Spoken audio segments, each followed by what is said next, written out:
जीवन में राग द्वेष न रह जाए। बड़ा खतरनाक है ये राग द्वेष। अगर किसी से राग है तो बड़ा सूक्ष्म होता है राग का धागा, और वो जब हमारे ऊपर संकट आएगी, विपत्ति आएगी, या तो वो धागा दिखाई देता कि अभी वो है ना। द्रौपदी जी को पहले श्री कृष्ण याद नहीं आए, 5 महारथी पति है अतिरथी, और वो याद आए। फिर भीष्मादि याद आए, फिर अपनी भुजाओं का बल, फिर दांतों का बल, और जब निर्बल तब महाबल। सुनेरी मैंने निर्बल के बल राम, महाबल प्रभु श्री कृष्ण का तब जागृत हुआ। ये राग बहुत खतरनाक है, किसी से राग ना करें। यही राग जब प्रियालाल के चरणों में अर्पित हो जाता है तो अनुराग कहलाता है। जब शरीर भोग, शरीर संबंधी, यही बहुत फंसाव वाला जन्म मरण चक्र का मूल यही राग है। और जब इसमें बाधा पड़ती तो द्वेष हो जाता है। द्वेष बहुत खतरनाक है। भजन कर रहे हैं, कई वर्ष पहले किसी ने कुछ कहा, याद आ गया और जलने लगा हृदय। उसकी पूरी सामने झांकी है, भजन कर रहे हैं प्रभु का, और झांकी है उस द्वेष जिससे हुआ है, और हृदय जलने लगा। या कभी वो सामने पड़ गया तो देखकर जल। द्वेष ना होने पावे, अजात शत्रु ते सदा। भक्त अजात शत्रु होता, एक भी पूरा सृष्टि में शत्रु ना होने पावे। तो बोले क्या भक्त से क्रोध लीला नहीं होती? क्या भक्त क्रोध नहीं करता जैसे द्वेषी पुरुष करते हैं? बोले होता है, लेकिन भक्त का द्वेष ऐसा होता है जैसे जल में रकील खींचो, कितने सेकेंड, बस जितने में खींच रही उतने में, इसके बाद नहीं। ऐसा नहीं कि उसके चिंतन में आएगा कि वो बहुत दुष्ट है, ऐसा कभी नहीं आएगा। अगर कभी ऐसा दिखाई दे रहा है तो वैसे जल में जैसे ऐसे, बस ऐसे किया, खत्म। और संसारी पुरुष का द्वेष कैसा होता है? पत्थर की रकील खींच दो तो बनी की बनी, और वो जल की रकील, जल में ऐसे रकील खींचो, 1 सेकेंड में खत्म। ऐसे भक्त का आवेश होता है। कोई धर्म विरुद्ध या इष्ट विरुद्ध या ऐसा तो एकदम वो आवेश दिखाई देगा, लेकिन उसी क्षण वो तत्काल बिल्कुल द्वेष किंचन मात्र नहीं, किंचन मात्र मंगल की भावना नहीं। अगर राग द्वेष है तो फिर वो भक्त कैसा? जीवन में राग द्वेष न रहने पावे, किसी से राग नहीं, किसी से द्वेष नहीं, और किसी भी भोग के प्रति ऐसी प्रचंड ममता कामना ना हो कि प्रियालाल का विस्मरण हो जाए। प्रियालाल का स्मरण करते हुए धर्मयुक्त भोग को जीवन यापन के लिए स्वीकार किया गया है। प्रियालाल का स्मरण चल रहा है और शास्त्र सम्मत धर्मयुक्त भोग है जीवन यापन के लिए। लेकिन शास्त्र विरुद्ध प्रियालाल का विस्मरण करा दे ऐसा भोग भक्तजन स्वीकार नहीं करते, और जो स्वीकार करते हैं वो भक्त नहीं होते। राग द्वेष भक्त के जीवन में नहीं होता, और ऐसी भोग कामना नहीं होती जो भगवत विस्मरण करा दे या शास्त्र विरुद्ध हो। अगर शास्त्र विरुद्ध और भगवत विस्मरण कराने वाली भोग वासना, वो फिर अभी भक्ति रंग नहीं लाई। तीसरा, भजन करते हुए इसी 8वें पंक्ति में 3 बातें। पहला राग द्वेष, दूसरा भोग ममता कामना का जो विषय है वो इष्ट चिंतन और धर्म शास्त्र सम्मत। तीसरा, मद अभिमान नहीं आना चाहिए। भक्ति में भी अभिमान जागृत हो जाता है। सामने वाला ऐसा है, सामने वाला ऐसा है, जहां पर दोष दर्शन होने लगे वहां जान लेना अभिमान आ गया है। बिना गुणाभिमान हुए दूसरे में दोष दर्शन नहीं हो सकता। अभिमान की पहचान दूसरों में दोष दर्शन, अपने में गुण का भाव, गुण का आरोप, अपने में गुण का अभिमान, दूसरे में दोष दर्शन, ये पतन का लक्षण है, सिर्फ पतन का लक्षण। ऐसा हो जाए तो प्रभु के सामने चिल्ला के रो, बचा लो प्रभु बचाओ, अभिमान आ गया। भगवान को अभिमान बिल्कुल पसंद नहीं है। दैन्यता से भगवान प्यार करते हैं और अभिमान से भगवान रोष करते हैं। सुनहु राम कर सहज स्वभाव, जन अभिमान ना राखें काऊ।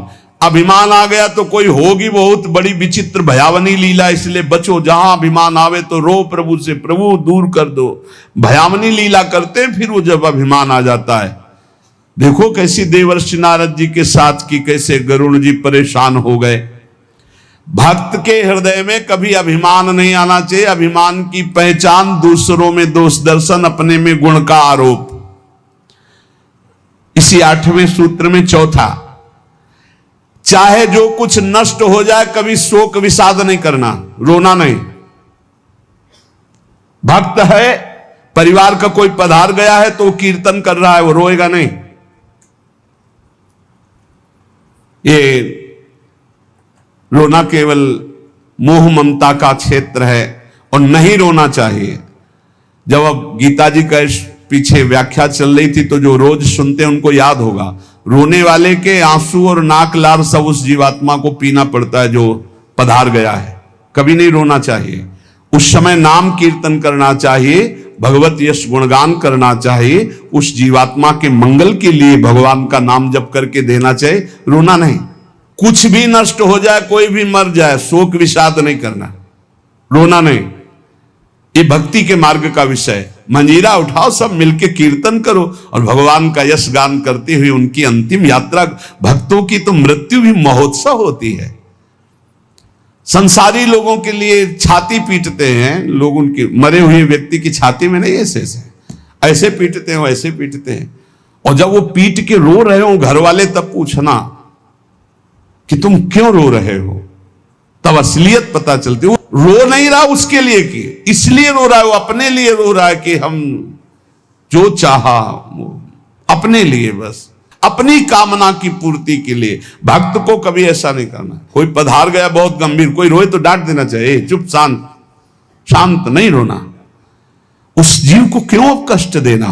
अब तो नाम कीर्तन, मान लो 50 लोग आए, 50 लोग नाम कीर्तन करो और फिर उसको भगवान के मार्ग में अग्रसर हो आगे। जहां जीवात्मा जाए उसका अच्छी जगह जन्म हो, उत्तम कुलवान भक्तवानों के घर में जन्म हो, भगवत प्राप्ति हो जाए उसको। ऐसे नाम कीर्तन करके उसको प्रदान करो, तब तो बढ़िया बन जाएगा।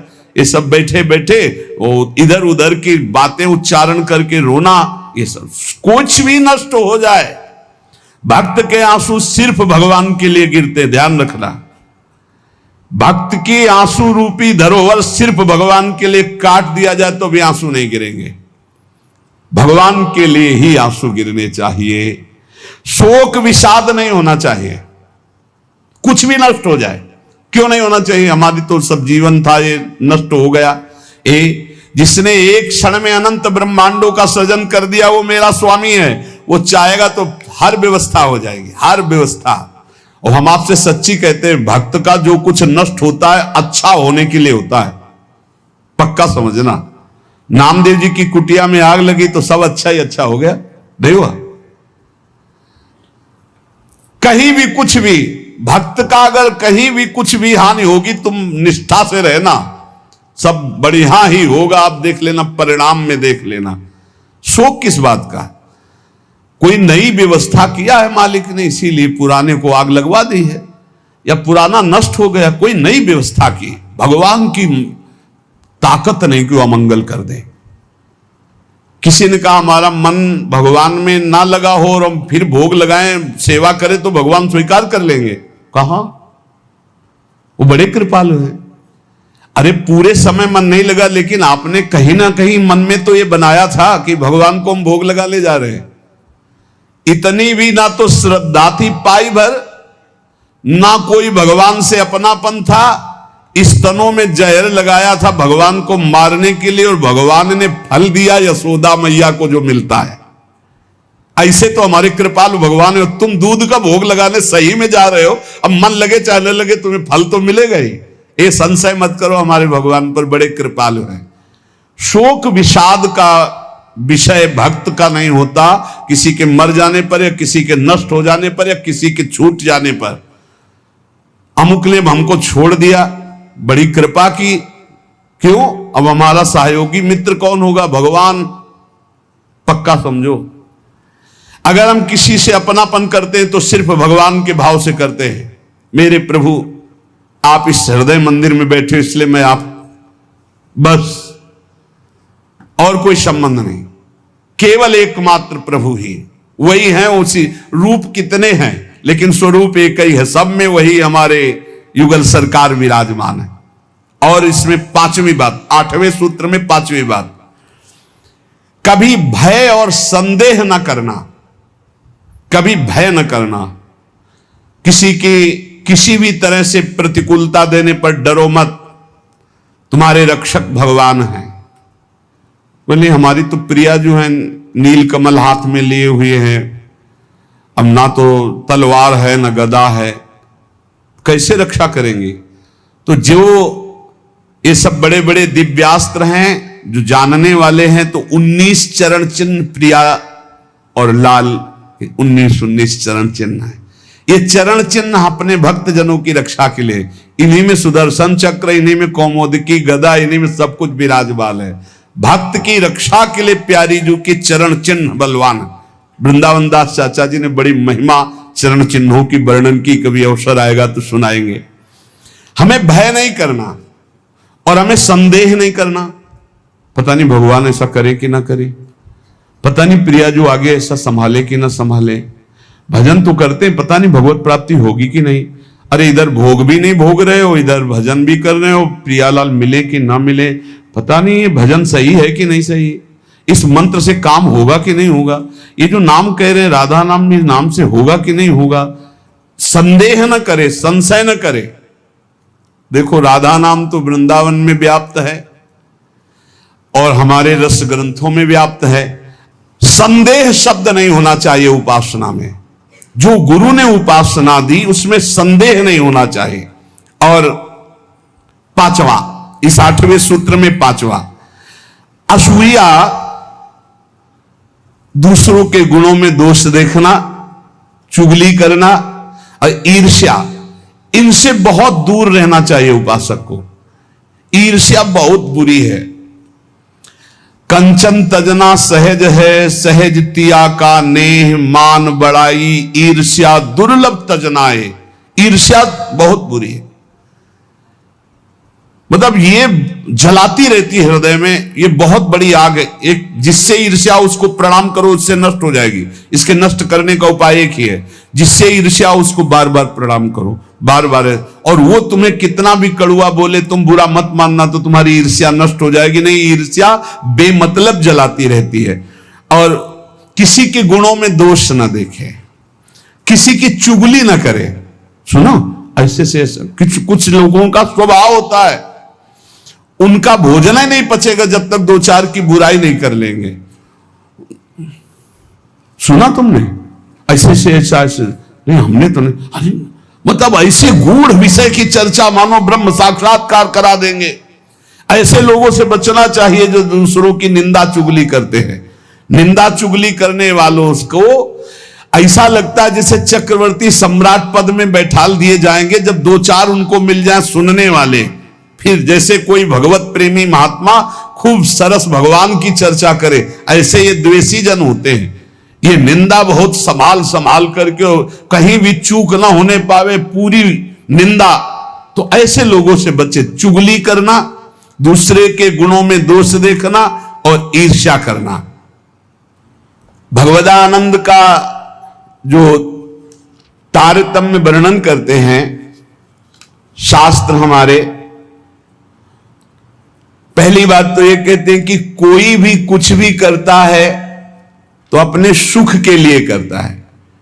हमें सुख प्राप्त हो इसलिए, वो किसी और के लिए नहीं करता। नावा अरे पत्यु कामाय पति प्रियो भवति, आत्मनस्तु कामाय पति प्रियो भवति। नावा अरे जायाय कामाय जाया प्रिया भवति, आत्मनस्तु कामाय जाया प्रिया भवति। उपनिषद अर्थात वेद ऐसा कहते हैं, यहां परस्पर जो प्रीति है वो अपने सुख के लिए है, कोई किसी के सुख के लिए प्यार नहीं करता। जैसे नावा अरे पत्यु कामाय पति प्रियो भवति, अगर पत्नी पति से प्रीति करती है तो अपने सुख के प्रयोजन से करती है। पति के सुख का लक्ष्य नहीं होता। नावा अरे पत्युः कामाय पति प्रियो भवति, वो पति को प्यार करती है तो अपने सुख के लिए करती है। ऐसे ही आत्मनस्तु कामाय पति प्रियो भवति, यदि पति पत्नी से प्यार करता है तो वो अपने सुख के लिए करता है। जहां अपने सुख में बाधा हुई वहां कोई प्यार दिखाई नहीं देगा। अपने सुख के लिए ही सब जीव प्यार करते हैं, सब क्रियाएं करते हैं, सब विचर रहे हैं केवल अपने सुख के लिए। नावा अरे जायाई कामाय जाया प्रिया भवति, आत्मनस्तु कामाय जाया प्रिया भवति। इसी तरह से जो पुत्र वित्त जो भी सुख है वो अपने सुख के लिए है। हमें सुख मिलता है इसलिए हमें पुत्र प्रिय है, पुत्री प्रिय है, धन प्रिय है, मकान प्रिय है, हमें सुख मिलता है। जिस दिन हमें सुख मिलना बंद हो गया हमारा प्यार कहीं नहीं रह जाएगा। अब ये सुख का तारतम्य देखना है कि वास्तविक क्या इनमें सुख है। देखो यहां कह रहे हैं नावा अरे पत्युः कामाय पति प्रियो भवति, पति प्रिय नहीं है, पति से कामना की पूर्ति होती इसलिए प्रिय है। ऐसे कितने उदाहरण हैं, पुत्र के लिए, पत्नी के लिए, माता पिता के लिए, अलग अलग संबंधों में। हमारा शास्त्र कहता है हम केवल सुख से प्यार करते हैं, सुख से, अपने सुख से। अगर हमको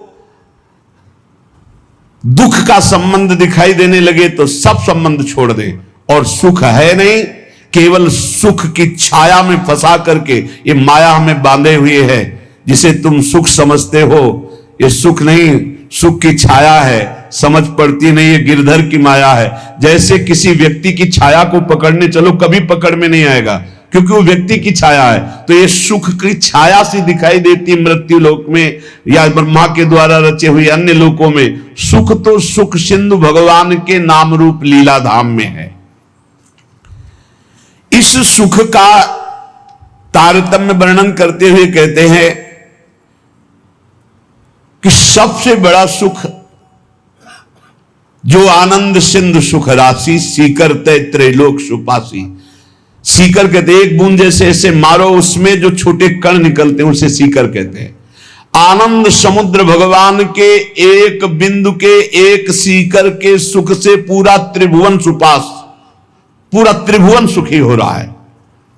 जो सुख का आभास भी मिल रहा है वो सच्चिदानंद भगवान है, इसलिए सुख का आभास मिल रहा है। शास्त्र कहता है यदि आनंद की प्राप्ति करनी तो आनंदो ब्रह्मेति व्यजानात् आनंदाद्धेव खल्विमानि भूतानि जायन्ते आनंदेन जातानि जीवन्ति आनंदम प्रयन्त्यभि संविशन्ति। वेद कहता है आनंद से ही हमारी उत्पत्ति हुई है। हम आनंद सिंधु भगवान के अंश हैं, इसलिए सहज सुख राशि, चेतन अमल सहज सुख राशि। आनंद ब्रह्म है, उसी आनंद ब्रह्म से हमारी उत्पत्ति हुई, अर्थात हम उसके अंश हैं। हमारा स्वरूप भी आनंद स्वरूप ही है और आनंद की ही हम खोज कर रहे हैं। आनंद के लिए ही हम कर्म कर रहे हैं, आनंद के लिए ही हमारा जीवन है। पर हम आनंद में प्रविष्ट होना नहीं जाने कि आनंद है कौन सा। हम समझते हैं शरीर में आनंद है, पुरुष शरीर में, स्त्री शरीर में, अमुक धन में, अमुक भोग में, अमुक क्रिया में। आज तक किसी को आनंद नहीं, ग्लानि और पश्चाताप प्राप्त हुआ। आनंदम ब्रह्मणो विद्वान न बिभेति कुतश्चन आनंदो ब्रह्मेति वजानात्। जो परमात्मा है, योगी जन जिसे परमात्मा कहते, ज्ञानी जन जिसे ब्रह्म कहते हैं, भक्त जन जिन्हें भगवान कहते हैं, प्रेमी जन जिन्हें लाडले कहते हैं, वो आनंद स्वरूप हैं, वो सुख समुद्र हैं। भयग्रस्त प्राणी जब तक इनकी शरण में नहीं आएगा तब तक कुछ भी कर ले वो आनंद को प्राप्त नहीं हो सकता। हमारा सब जगने से लेकर सोने तक और बाल्यावस्था से लेकर के वृद्धावस्था तक और जन्मने से लेकर मरने